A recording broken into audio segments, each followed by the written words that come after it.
प्रिय दर्शक बंधु आपण केबे अनुभव करिसंती कि आपणक घरे केही जने अदृश्य शक्ति आपणक सब बेले सुरक्षा देउछि। आपणक दुख समय रे कोन हठात कोनोसी आशार किरण देखा जाउछि। आपण जानिबा को चाहंती कि साक्षात जगतर नाथ महाप्रभु जगन्नाथ आपणक छोट कुड़िया रे विराजमान करिसंती कि नहीं। आज आमे सही गुण रहस्य एवं संकेत विषय आलोचना करिबा जहा प्रमाणित करे जे आपणक घरे चतुर्धा मूर्ति वास रही। मनुष्य जीवन रे अनेक समय एमिति किछि घटना घटे जहा को आमे साधारण बोली भावी एड़ाई दे थाउ, किंतु प्रकृत रे सेगुड़िक थाए सेही कालिया शांतक आशीर्वाद र संकेत।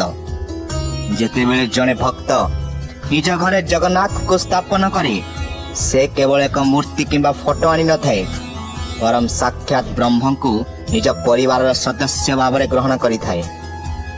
वास्तुशास्त्र अनुजाई जदि आपणक घरे जगन्नाथकर वास थाए तेबे सर्वप्रथमे आपणको एक अद्भुत शांति अनुभव हेबो।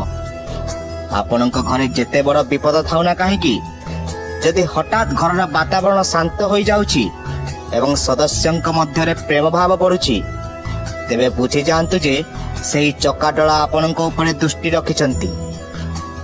प्रिय दर्शक बंधु, वीडियोटी को आरंभ करने पूर्व आपनku मोर छोट अनुरोध, दयाकोरी वीडियोटी को संपूर्ण देखिबे जहा द्वारा आपनक जीवन रे मध्य भाग्य बदली जीव एवं वीडियोटी को लाइक करि दियंतु। आपनक गोटिए लाइक हमको बहुत प्रेरणा देई थाए एमिति रहस्यमय आध्यात्मिक वीडियो आनिबाकू। प्रथम एवं मुख्य संकेत हेउछि सुगंध। बेले बेले आपण घरे बसिथिबा बेले किंबा पूजा घर पाख देई जाउथिबा बेले हठात एक मधुर चंदन, तुलसी किंबा धूपर बास्ना पाइबे। आश्चर्यर कथा हेउछि सेही समय रे आपण हुएत कोनोसी अगरबत्ती किंबा धूप जळाई नथिबे। एही दैवी सुगंध हेउछि महाप्रभुଙ୍କ उपस्थितिर एक बड़ संकेत। जगन्नाथଙ୍କୁ सुगंध प्रिय कुआ जाय।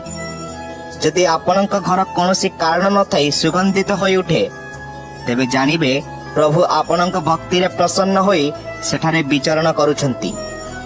द्वितीय संकेत हेउछि अतिथिंक आगमन। शास्त्र रे कहा जायछि अतिथि देवो भव, किंतु जदि आपणक घर को हठात कोनोसी साधु संत किंबा जने अति सरल मनुष्य आछि पहुंचंती एवं से जगन्नाथक कथा कहंती किंबा आपणको महाप्रसाद प्रदान करंती तेबे एहाको साधारण घटना भावंतु नाही। महाप्रभु निजे कौन सी रूप आसी आपन को दर्शन दे किंबा निजर आशीर्वाद पठाई थांती। विशेष करी जदि कहीं अचानक आसी आपन को नीलाचर अभड़ा दियंती तेबे बुझिबे आपन को भाग्य उदय हेबाकू जाउछि। वास्तुशास्त्र दृष्टिकोण देखिले घरर ऐशान्य कोण अर्थात उत्तर पूर्व दिग हेउछि देवतांक स्थान। जदि आपण एही दिगरे जगन्नाथଙ୍କୁ स्थापन करंती एवं सही स्थान रु एक प्रकार सकारात्मक शक्ति बाहरुथिबा परि आपणଙ୍କୁ लागुछि तेबे एहा एक शुभ संकेत। जेतेबेले आपण पूजा घरे बसी प्रभुଙ୍କ आखि को चाहिबे, जदि आपणଙ୍କୁ लागे जे प्रभु मध्य आपणଙ୍କୁ चाहुचंती एवं तांको ओठरे एक सामान्य हस खेली जाउछि तेबे जानिबे आपणଙ୍କ श्रद्धा सफल होइछि। प्रभुଙ୍କ सह आत्मीयता बढ़िले ही एपरि अनुभूति हुए। तेबे एठारे किछि भूल विषय मध्य जानिबा आवश्यक जहा जने भक्त कदापि करिबा उचित नुहे। अनेक समय रे आमे अजानतरे पूजा घरे जगन्नाथ को अन्य देवादेवी सह एमिति रखि थाउ जे सेठारे असंतोष सृष्टि हुए। वास्तु अनुसार जगन्नाथ को मूर्ति पाखरे केबे भी अंधार रखिबे नाही। जदि आपनक पूजा घर सब बेले अंधारुआ रहे किंबा सेठारे वायु चलाचल ठीक भावे हुए नहीं तेबे सकारात्मक शक्ति बाधा प्राप्त हुए। मने रखंतु जगन्नाथ हेउचंती जगतर नाथ। तांक स्थान सब बेले परिष्कार एवं आलोकित हेबा दरकार।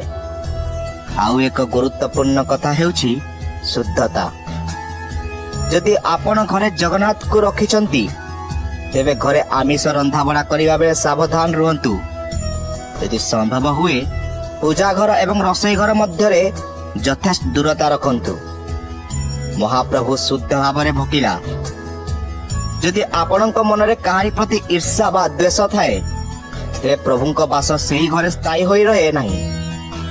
ଆପଣଙ୍କ ବାଣୀରେ ଯଦି କର୍କଶତା ଥାଏ ତେବେ ପ୍ରଭୁଙ୍କୁ କଷ୍ଟ ହୁଏ। ତେଣୁ ନିଜ ଭାଷା ଏବଂ ବ୍ୟବହାରକୁ ସଂଯମ ରଖିବା ଏକ ବଡ଼ ସଂକେତ ଏବଂ କର୍ତ୍ତବ୍ୟ ମଧ୍ୟ। ଅନେକ ସମୟରେ ଆପଣ ଶୋଇଥିବା ବେଳେ ସ୍ୱପ୍ନରେ ମନ୍ଦିର, ନୀଳଚକ୍ର କିମ୍ବା ପତିତ ପାବନ ବାନା ଦେଖିବାକୁ ପାଆନ୍ତି। ଏହା କୌଣସି ସାଧାରଣ ସ୍ୱପ୍ନ ନୁହେଁ।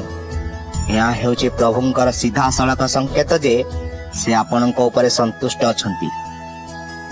ଯଦି ଆପଣ ସ୍ୱପ୍ନରେ ମହାପ୍ରଭୁଙ୍କୁ ସେବା କରୁଥିବାର ଦେଖନ୍ତି ତେବେ ଜାଣିବେ ଆପଣଙ୍କ ଜୀବନର ସମସ୍ତ ବାଧାବିଘ୍ନ ଦୂର ହେବାକୁ ଯାଉଛି।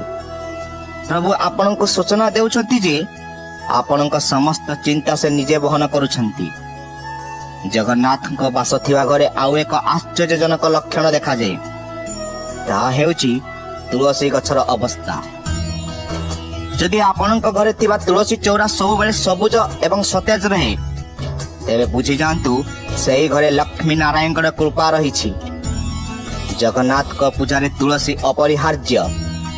ଯଦି କୌଣସି କାରଣ ନଥାଇ ତୁଳସୀ ଗଛ ଶୁଖିଯାଏ ତେବେ ଏହା ବାସ୍ତୁଦୋଷ କିମ୍ବା ପ୍ରଭୁଙ୍କ ଅସତଂସର ସଂକେତ ହୋଇପାରେ। ସେଥିପାଇଁ ତୁଳସୀଙ୍କ ସେବା କଲେ ଜଗନ୍ନାଥ ଅତି ଶୀଘ୍ର ପ୍ରସନ୍ନ ହୁଅନ୍ତି। ଆପଣ ହୁଏତ ଅନୁଭବ କରିଥିବେ କେବେ କେବେ ଆପଣ ବହୁତ ବଡ଼ ଅସୁବିଧାରେ ପଡ଼ିଥାନ୍ତି, ଯେଉଁଥିରୁ ବାହାରିବା ଆପଣଙ୍କ ପାଇଁ ଅସମ୍ଭବ ମନେ ହୁଏ। କିନ୍ତୁ ଶେଷ ମୁହୂର୍ତ୍ତରେ ଏମିତି କିଛି ଘଟେ ଯାହା ଆପଣଙ୍କୁ ରକ୍ଷା କରିଦିଏ। ଏହି ଚମତ୍କାର ହିଁ ହେଉଛି ଜଗନ୍ନାଥଙ୍କ ଘରେ ରହିବାର ସବୁଠାରୁ ବଡ଼ ପ୍ରମାଣ। ସେ ବିପଦ ବେଳେ ହିଁ ପରୀକ୍ଷା ନିଅନ୍ତି ଏବଂ ଉଦ୍ଧାର ମଧ୍ୟ କରନ୍ତି। ଯଦି ଆପଣଙ୍କ ଘରେ ସବୁବେଳେ ଏକ ସୁରକ୍ଷା କବଚ ରହିଥିବା ପରି ଆପଣଙ୍କୁ ଅନୁଭବ ହେଉଛି ତେବେ ଜାଣିବେ ପ୍ରଭୁ ନିଜେ ଆପଣଙ୍କ ଦ୍ୱାରପାଳ ସାଜିଛନ୍ତି। କିନ୍ତୁ ସାବଧାନ, କିଛି ଲୋକ ଜଗନ୍ନାଥଙ୍କ ଫଟୋ କିମ୍ବା ମୂର୍ତ୍ତିକୁ କେବଳ ଘରର ଶୋଭା ବଢ଼ାଇବା ପାଇଁ ବ୍ୟବହାର କରନ୍ତି। ଏହା ଏକ ବଡ଼ ଭୁଲ। ମହାପ୍ରଭୁଙ୍କୁ ସାଜସଜ୍ଜା ପାଇଁ ନୁହେଁ ବରଂ ଶ୍ରଦ୍ଧା ପାଇଁ ରଖାଯାଏ। ଯଦି ଆପଣ ତାଙ୍କୁ ଧୂପ ଦୀପ ଦେଇ ପୂଜା କରୁନାହାନ୍ତି କିମ୍ବା ତାଙ୍କ ସ୍ଥାନକୁ ଅପରିଷ୍କାର ରଖୁଛନ୍ତି ତେବେ ଏହା ନକାରାତ୍ମକ ପ୍ରଭାବ ପକାଇଥାଏ। ଭକ୍ତି ବିନା କେବଳ ପ୍ରତିମା ରଖିଲେ ପ୍ରଭୁଙ୍କୁ ବାସ ହୁଏ ନାହିଁ। ପ୍ରଭୁଙ୍କୁ ଭୋଗ ଅର୍ପଣ କରିବା ବେଳେ ସମସ୍ତଙ୍କ ପାଇଁ ଶୁଭ ମନାସିବା ଉଚିତ। ଏହି ସଂକେତ ଗୁଡ଼ିକୁ ଚିହ୍ନିବା ପାଇଁ ଆପଣଙ୍କୁ ନିଜର ଆଧ୍ୟାତ୍ମିକ ଚେତନାକୁ ଜାଗ୍ରତ କରିବାକୁ ପଡ଼ିବ। ଯେତେବେଳେ ଆପଣ ଶୋଇବା ପୂର୍ବରୁ କିମ୍ବା ଉଠିବା ପରେ ପ୍ରଥମେ ପ୍ରଭୁଙ୍କ ନାମ ନିଅନ୍ତି ସେତେବେଳେ ଆପଣଙ୍କ ହୃଦୟରେ ଯେଉଁ କମ୍ପନ ସୃଷ୍ଟି ହୁଏ ତାହା ହିଁ ହେଉଛି ପ୍ରଭୁଙ୍କ ସହ ଆପଣଙ୍କ ସମ୍ପର୍କ। ପ୍ରଥମରୁ ଆମେ କିଛି ମୌଳିକ ସଂକେତ ବିଷୟରେ ଜାଣିଲେ, କିନ୍ତୁ ଜଗନ୍ନାଥଙ୍କ ଲୀଳା ଅପାର। ଆଗକୁ ଆହୁରି ଅନେକ ରହସ୍ୟମୟ ସଂକେତ ଅଛି ଯାହା ଆପଣଙ୍କୁ ଚକିତ କରିଦେବ। ମହାପ୍ରଭୁ କେମିତି ନିଜ ଭକ୍ତର ଘରକୁ ବୈକୁଣ୍ଠରେ ପରିଣତ କରନ୍ତି ସେହି ବିଷୟରେ ଆହୁରି ଗଭୀର ଭାବେ ଜାଣିବା ପାଇଁ ପ୍ରସ୍ତୁତ ହୁଅନ୍ତୁ। କଣ ଆପଣ ଜାଣନ୍ତି ପ୍ରଭୁଙ୍କ ବାସ ଥିଲେ କେବଳ ମନ କିମ୍ବା ପରିବେଶ ନୁହେଁ ବରଂ ଆପଣଙ୍କ ରୋଷେଇ ଘରୁ ନେଇ ଘରର ପ୍ରତିଟି କୋଣ ଅନୁକୋଣରେ କିଛି ଦୈବୀ ପରିବର୍ତ୍ତନ ଦେଖାଯାଏ। ଆଜି ଆମେ ଆଲୋଚନା କରିବା ଆହୁରି କିଛି ଗଭୀର ରହସ୍ୟ ଏବଂ ବାସ୍ତୁର ସେହି ଭୁଲ ସମ୍ବନ୍ଧରେ ଯାହା ଆପଣଙ୍କୁ ମହାପ୍ରଭୁଙ୍କ କୃପାରୁ ବଞ୍ଚିତ କରିପାରେ। ପ୍ରଭୁଙ୍କ ଉପସ୍ଥିତିର ସବୁଠାରୁ ବଡ଼ ଏବଂ ପ୍ରତ୍ୟକ୍ଷ ସଂକେତ ଆପଣଙ୍କ ଘରର ରୋଷେଇ ଘରୁ ମିଳିଥାଏ। ଆପଣ ଜାଣିଥିବେ ଜଗନ୍ନାଥ ହେଉଛନ୍ତି ଅନ୍ନ ବ୍ରହ୍ମ। ପୁରୀ ଶ୍ରୀମନ୍ଦିରରେ ମହାପ୍ରଭୁଙ୍କ 56 ଭୋଗର ମହାତ୍ମ୍ୟ ସମଗ୍ର ବିଶ୍ୱରେ ପ୍ରସିଦ୍ଧ। ଯଦି ଆପଣଙ୍କ ଘରେ ପ୍ରଭୁଙ୍କ ବାସ ରହିଛି ତେବେ ଆପଣ ଅନୁଭବ କରିବେ ଯେ ଆପଣଙ୍କ ଘରର ସାଧାରଣ ଖାଦ୍ୟ ମଧ୍ୟ ଅତ୍ୟନ୍ତ ସ୍ୱାଦିଷ୍ଟ ହେଉଛି। ବେଳେ ବେଳେ ଆପଣ କୌଣସି ବିଶେଷ ମସଲା କିମ୍ବା ପଦ୍ଧତି ବ୍ୟବହାର ନ କରି ମଧ୍ୟ ଯେଉଁ ଖାଦ୍ୟ ପ୍ରସ୍ତୁତ କରନ୍ତି ତାହା ଅବଢ଼ା ଭଳି ତୃପ୍ତିଦାୟକ ଲାଗିଥାଏ। ଏପରିକି ଘରକୁ ହଠାତ୍ ଅଧିକ ଲୋକ ଆସିଗଲେ ମଧ୍ୟ ଖାଦ୍ୟ କମ୍ ପଡ଼େ ନାହିଁ। ଯଦି ଆପଣଙ୍କ ରୋଷେଇ ଘରେ ଅନ୍ନପୂର୍ଣ୍ଣାଙ୍କ କୃପା ସହ ଜଗନ୍ନାଥଙ୍କର ଆଶୀର୍ବାଦ ଥାଏ ତେବେ ସେଠାରେ କେବେ ବି ଅଭାବ ରହେ ନାହିଁ। ଏହା ହେଉଛି ସେହି ଚକାଡୋଳାଙ୍କ ଏକ ଅଦୃଶ୍ୟ ସଂକେତ ଯେ ସେ ଆପଣଙ୍କ ସହ ଭୋଜନ କରୁଛନ୍ତି। ବାସ୍ତୁଶାସ୍ତ୍ର ଅନୁଯାୟୀ ଘରର ରୋଷେଇ ଘର ସବୁବେଳେ ଦକ୍ଷିଣ ପୂର୍ବ କିମ୍ବା ଆଗ୍ନେୟ କୋଣରେ ରହିବା ଉଚିତ।